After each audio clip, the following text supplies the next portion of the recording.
You know, one of the things we discovered as they have gone through the room is apparently he was not firing with an automatic weapon.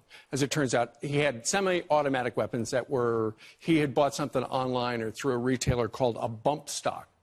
Can I see the hands? Who has ever heard of a bump stock before this week? Okay, so it is apparently, and I was reading about it, it's something that was passed a while back, was okay because it allowed people with disabilities to then do recreational shooting.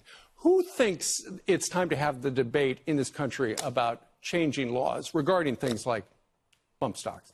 All right, let's start with you, Tiffany. Why? You know, this has personally affected me, Steve, where my sister-in-law was at that concert. And so Your sister-in-law was? My sister-in-law was at that concert, and we had to wait, just like so many other families, wondering whether she was dead or alive. And thank God she turned out to be safe and got to safety as bullets were flying all around her. But it is unconscionable that a private citizen can amass this type of arsenal legally. There comes a time when what is legal... Do you have a problem with the number of guns? Yes, I have a problem with the number of guns, that it did not set off any red flags, and that that he did so all legally. Okay. And there comes a time, Steve, when what is legal is no longer moral. All right. Tammy, let's go to you in the back row. There's an item in the New York Times today that says some Republican senators and, in fact, congressmen as well, are open to talking about these particular bump stocks. Maybe it's time to get rid of them. We would expect that. And look, it's been an extraordinary week for all of us. America is, it's been difficult. And yet this is the conversation that has to be had in some fashion. There is an automatic reaction to dealing with the issue of guns or an element like a bump stock. It's clear, we understand why this is awful. Right. At the same time, there's also a story this week out of Las Vegas Journal-Review about a mind-altering drug that the shooter, the maniac, was just prescribed in June. Just got Valium. An anti-anxiety drug. It's of a class now that we recognize, of course, like with alcohol or other drugs, can impact the issue of aggression and violence. What the problem when we have that discussion about firearms, it's the presumption that it's the solution, when in fact we're never dealing with the human condition and the nature of the person who is pulling that trigger, and that's got to be, we've got to enter into that conversation. Rachel, let's go to you right there, right now. You also say we got to talk about mental health. You know, guns are one thing, but let's talk about mental health as well. That's right. Now, it may not relate to this particular case, but after Newtown, there were lots of parents that came forward and said, hey, I have a kid who is mentally unstable. I'm actually afraid to be in the home with this kid. I think he's going to kill me or himself or others. And they couldn't take their kids to a place. There were not the laws or the resources available to help them. I mean, that's a serious problem. And I know that they've been trying to deal with that in the U.S. House of Representatives and the Congress. But I think that Tammy's right. A lot of times, these kind of solutions, there's no room for it because gun control and that whole conversation takes all the airspace. Front row right here. Professor, what do you make of all this? You know, I think that there's a middle ground here. I think we do need to have a discussion, but I think part of the discussion we never have involves the tech industry. We have a tech industry that can take this out of the legal realm and help us solve some of these problems via technology. So I would put up, we've had growing areas in terms of smart guns that are able to cut down. The problem is, after something like this, a smart gun wouldn't have stopped this shooter. And to Tammy's point, there are mental health issues, but you can use technology to cut down. I mean, you look at the number of shootings we've had and the killings and the people who've been wounded in gun violence. We can cut that number back through things like the use of technology, and that's a challenge the government should fund and put to the technology community. Help us solve this problem. Okay. Well, yesterday when he was on the ground in Las Vegas, the President of the United States was asked about, is now the time to have the dialogue about gun control? And the President said no. However, Hillary Clinton, in a podcast, was talking about it and says Republicans are complicit in what happened in Vegas. It is a sign of the deep dysfunction of this government and this Republican Party that has been taken over by extreme elements to the point that they are doing whatever they're told to do. Do you feel like they're complicit, the GOP, the NRA, in the gun epidemic we're seeing in America? Of course they are. Of course they are. Janine Borelli? Yeah, Steve, I think Hillary Clinton's comments, early on, she came out immediately after this happened, tweeting and criticizing the NRA.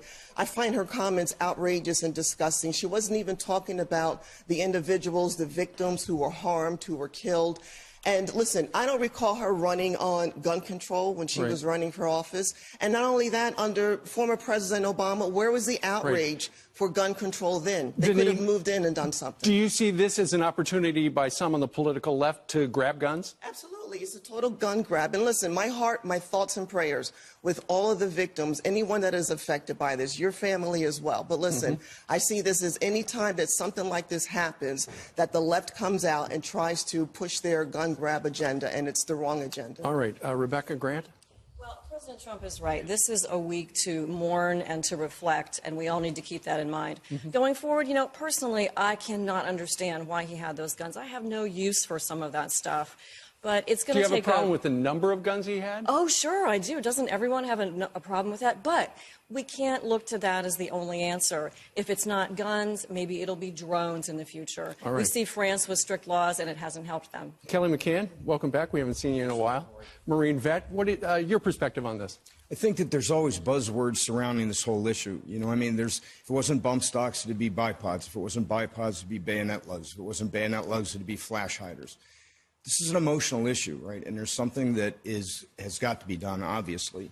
But it's seminal to our rights. And if we tinker with Second Amendment rights, and I'm not shilling for anybody or anything, but if we start tinkering with rights, where does it stop? I mean, our First Amendment rights just caused some deaths not too long ago. Sure. Do we tinker with that one? And who tinkers? And why should they get to do it? Right. Dr. Porcher, we're going to end with you right now. You look at the number of gun laws in the country, and then you look at what's happening, for instance, in Chicago. They've got some of the most restrictive gun laws in the country, and yet it doesn't seem to be making a dent in the killing that's going on out there.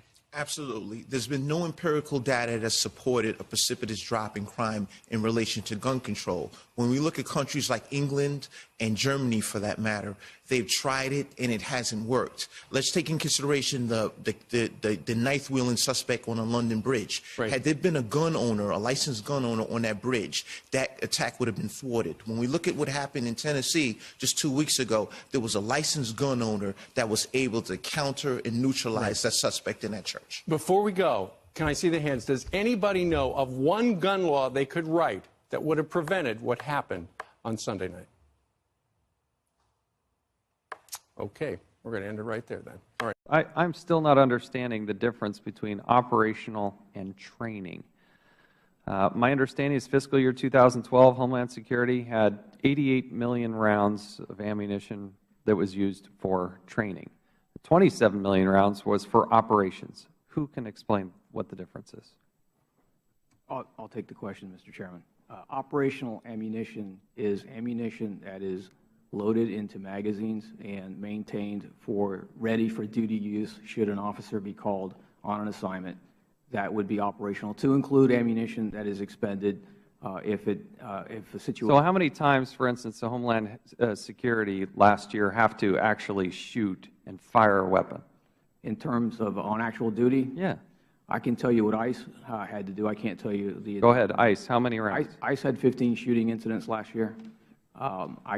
Less than 100 rounds? Less than 100 rounds, yes, sir. So what happens to, I don't understand what happens to these rounds. Again, as we've said, it doesn't expire. There's no expiration date. No, sir. What happens is they then use that ammunition after a period of time as training ammunition. It gets rotated back in. It gets cycled back in with their training ammunition. So in other words, they have ammunition that they use, part of it that they use for operations, and that's the complement of ammunition that they're issued. And then when they go back to the range, they periodically rotate it so that they have fresh ammunition on hand. Again, if you do the numbers and you do the math, let's look, for instance, at Customs and Border Patrol. We've got emails and web postings and stuff from the local people on the ground saying they're getting 0 rounds, 0, for training. Can I speak to that? Sure. That is, it is not accurate. What's happened is that in recent days, there's been a change in the policy. It's not essentially not really a change in the policy. The policy permits the issuance of practice rounds, not training rounds, practice rounds that an individual officer can have and take with them to practice on their own time. Why, they tell me that that's not true. Social Security is using, I mean, they're going into very dangerous operations. They arrested over 500 people in very volatile types of situations. Yet Homeland Security is using about 1,000 more rounds per person than Social Security. Why is that? I can't speak to what Social Security does, but I can speak to that in Homeland Security, our agents and officers are exposed to a variety of situations, and it. So are they. The United States Army. I understand, but they're exposed to a variety of situations, especially those agents that are on the border. They not only just have one weapon; they might have 3 weapons, and so for each of those weapons, they have a complement of ammunition that they have to. They have to qualify quarterly. What does not make sense in the information you provide is to suggest that, for instance, Customs and Border Patrol used 14,550,803 million rounds for operational purposes when they're rarely firing their gun. When they need to fire the gun, we want to make sure they're highly trained, prepared, they've got all the ammunition they need, but it seems like it's just walking out the door. There doesn't seem to be the accountability because of the exorbitant usage here. There's no accountability for where this ammunition is going. Sir, I can assure you that the ammunition is accounted for, and they have laws. Where? We've been asking for this for a long time.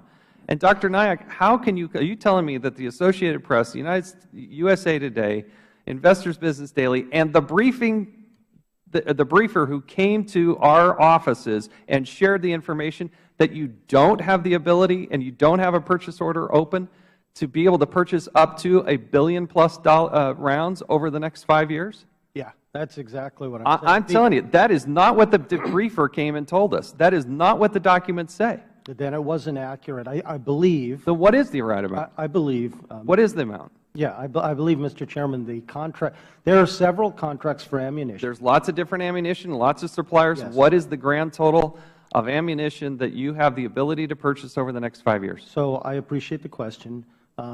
When we issue contracts, and the types of contracts that we issue, so I'm going to get a little bit in the weeds. I'm just looking for a number. And the answer is a little complicated because I know. I just want a number. Well, I believe that what you're referring to is one contract that was awarded by FLETC. No, I'm looking at the total contract. Look, Dr. Knight, we'll come back to this. My time's expired. I'm going to ask another question. I'm sure another member is going to follow up with you. So please try to get your act together on that. When people go to FLETC and they're actually there for training, and they're not a Homeland Security personnel, do they use ammunition provided by Homeland Security, or do they bring their own ammunition? I'll answer that question. FLETC provides the ammunition, and it's billed back to the agency. So